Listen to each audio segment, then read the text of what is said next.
똑바로 서 있는 것보다 숨겨진 것 없이 제대로 확인되는 게 곧은 것입니다. 반갑습니다. 세트 한자 515강입니다. 오늘은 고들 직자와 관련된 6개 한자를 세트 한자로 해석해 보겠습니다. 먼저 중심자로 사용될 고들 직자입니다. 고들 직자는 곧다는 뜻도 있고 바르다는 뜻도 있죠. 곧다라는 것은 굳거나 삐뚤어지지 아니하고 똑바른 것을 말합니다. 이 고들 직자는 열십자와 눈목자와 스물은자로 구성되었습니다. 중에 열십자는 숫자 열을 의미하지만 붓으로 사용되게 되면 완벽하다고 해석합니다. 또 눈목자는 눈을 의미하는 것이고 스물은자는 숨겨있다는 뜻이지요. 그래서 고들 직자는 숨겨진 것을 눈으로 완벽하게 보게 되면 곧다라고 표현합니다. 다시 말해서 숨겨진 것 없이 눈으로 제대로 확인된 모양이 곧은 것이지요. 기계를 정비하는 기계기사가 있습니다. 이분은 어디에 문제가 있는지 일일이 찾아보는 것이죠. 기계가 제대로 작동할 수 있는지 꼼꼼하게 확인하는 것입니다. 문제될 만한 것이 없는지 일일이 확인하는 것이죠. 숨겨진 것 없이 눈으로 제대로 확인되어야 곧은 것이죠. 고들 직자는 숨겨진 것을 눈으로 완벽하게 보게 되면 곧다라고 표현하는 것이죠. 숨겨진 것 없이 눈으로 제대로 확인된 모양을 고들 직자로 표현하고 있습니다. 형 단어로서는 단도직입이라는 말이 있죠. 단도직입은 혼자서 칼을 휘두르고 거침없이 적진으로 쳐들어간다는 뜻으로서 문장에 너절한 서두를 빼고 바로 그 요점으로 풀이하여 들어간다는 뜻입니다. 또 직선이라고 할 때나 직진이라 할 때도 고들 직자가 사용되고 있습니다. 중심자인 고들 직자에 또 하나의 부수가 추가될 때마다 또 다른 한자를 만날 수 있습니다. 이것이 바로 세트 한자입니다. 고들 직자가 사용된 첫 번째 관련자는 심을식자입니다. 심을식자는 심다라는 것이죠. 심다라는 것은 나무의 뿌리를 속에 묻는 것을 말합니다. 이 심을식자는 나무목자와 고들 직자로 구성되었지요. 그 중에 나무목자는 나무를 의미하는 것이고 고들 직자는 곧다라는 의미가 있습니다. 그래서 심을식자는 나무를 곧게 심는다고 표현하고 있습니다. 그 말에서 심을식자는 곧게 자라도록 심은 나무를 설명하고 있습니다.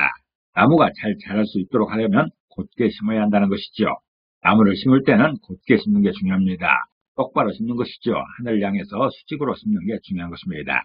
심을식자는 그것을 설명하고 있습니다. 심을식자는 나무를 곧게 심는다는 표현으로서 나무를 잘 자랄 수 있도록 하려면 곧게 심어야 하는 것이죠. 나무를 심는 방법에 대해서 설명하고 있습니다. 사용 단어로서는 고근약식이라는 말이 있습니다. 고근약식은 일가 친척이나 뒤에서 지원해주는 사람이 없는 외로운 사람을 비유하는 말입니다. 세상 천지에 아무도 나를 지원해줄 수 없는 그런 외로운 상태를 말하는 것이죠. 또 식물이라고 할 때, 식목이라 할 때도 심을식자가 사용되고 있습니다. 두 번째 관련자는 둘치자입니다. 둘치자는 두 단어 뜻이 있죠. 배치하는 것을 말하고 있습니다. 배치라는 것은 사람을 일정한 자리에 나누어 두는 일이죠. 이 둘치자는 넉사자와 고들치자로 구성되어 있습니다. 그 중에 넉사자는 숫자 넷을 의미하고 사방을 의미하기도 합니다. 둘치자의 부수는 그물망자로 되어 있습니다. 그렇지만 넉사자로 해석해도 무방할 것으로 생각됩니다. 그리고 고들직자는 곧다라는 뜻이 있죠. 그래서 둘치자는 사방에 곧게 세워두는 것이 배치라고 표현하고 있습니다. 다시 말해서 건물을 지키기 위해서 경계병들을 세우게 되는데 그 경계병을 건물의 사방에 배치한 모양을 설명하는 것이죠. 예나 지금이나 할 것 없이 성을 지키고 건물을 지키는 게 군인들의 중요한 임무 중에 하나입니다. 성곽이나 건물이나 할 것 없이 그 건물을 지키기 위해서, 그 성을 지키기 위해서는 경계병들이 건물의 사방에 배치하고 있어야 되는 것이죠. 한 군데 몰려 있으면 안 되는 것입니다. 그 치자는 그것을 설명하고 있습니다. 치자는 사방에 곧게 세워두는 것이 배치라 표현하면서 경계병을 건물의 사방에 배치한 모양을 설명하고 있습니다. 사용 단어로서는 치지망역이라는 말이 있습니다. 치지망역은 잊어버리고 별로 생각하지 않는다는 뜻입니다. 또 배치라고 할 때나 방치한다고 할 때도 둘치자가 사용되고 있습니다. 고들직자가 사용된 세 번째 관련자는 갑치자입니다. 갑치자는 값을 의미하고 가격을 말하고 있습니다. 값이라는 것은 어떤 사물의 중요성이나 의의를 말하는 것이죠. 어떤 물건의 가치를 말하기도 합니다. 이 갑치자는 사람인변의 고들직자로 구성되었죠. 중에 사람인자는 사람을 의미하는 것이고 고들직자는 곧다는 뜻이 있습니다. 그래서 갑치자는 사람이 곧게 있을 때가 갑이라고 표현하고 있습니다. 다시 말해서 값이라는 것은 이상적 상태에서 한 사람의 능력치를 말하는 것이죠. 값이라고 할 때는 사람의 가치도 있고 물건의 값도 있을 것입니다. 그렇지만 이 갑치자는 사람의 능력치를 말하고 있습니다. 갑치자는 사람이 곧게 있을 때 값이라고 표현하면서 그 값이라는 것은 정상적 상태에서 한 사람의 능력치를 말하는 것이죠.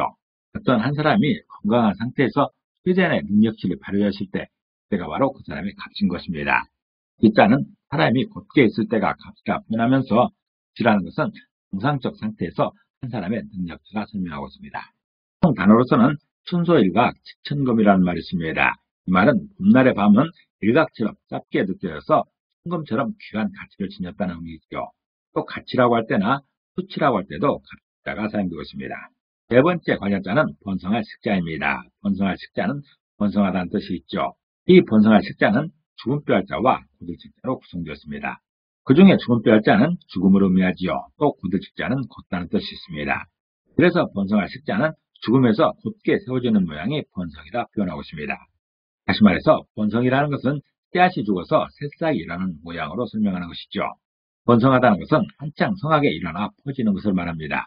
어떤 것이 제대로 번성하려면 일단 죽어야 됩니다. 특생이라는 말도 있듯이 일단 그것이 죽어야 더 크게 퍼진다는 것입니다. 크게 번성할 수 있다는 것이죠. 하늘의 씨앗이 땅속에 심어지면 그 씨앗이 죽어서 발화되는 그 과정이 있습니다. 그렇게 죽어서 발화되어야 더 크게 번성할 수 있다는 것입니다. 성경에도 이런 말씀이 있습니다.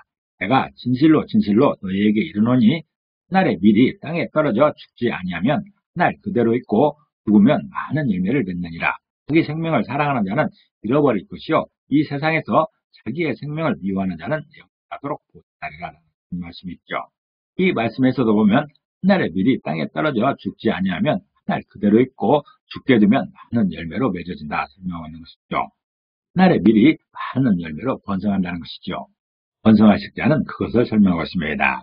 번성할 식자는 죽으면서 곧게 세워지는 모양이 번성이라 표현하면서 씨앗이 죽어서 새싹이 일어나는 모양을 번성할 식자로 표현하고 있습니다.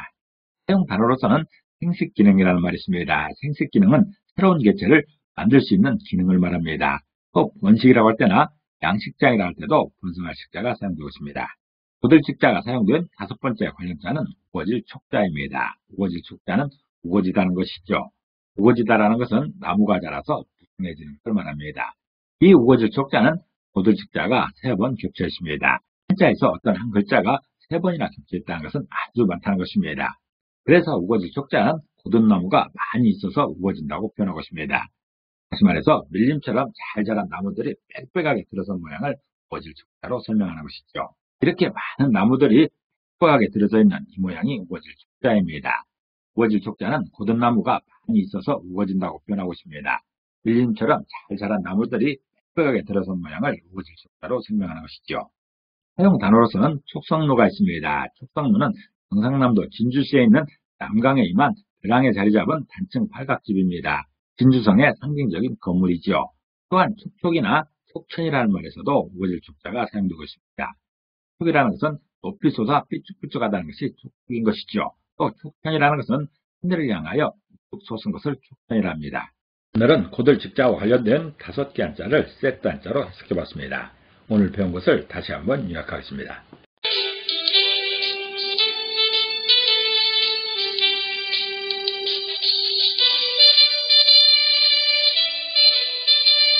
하늘의 씨앗이 죽어 크게 번성하는 것처럼 우리의 삶에도 그러한 축복이 있기를 기도합니다. 감사합니다.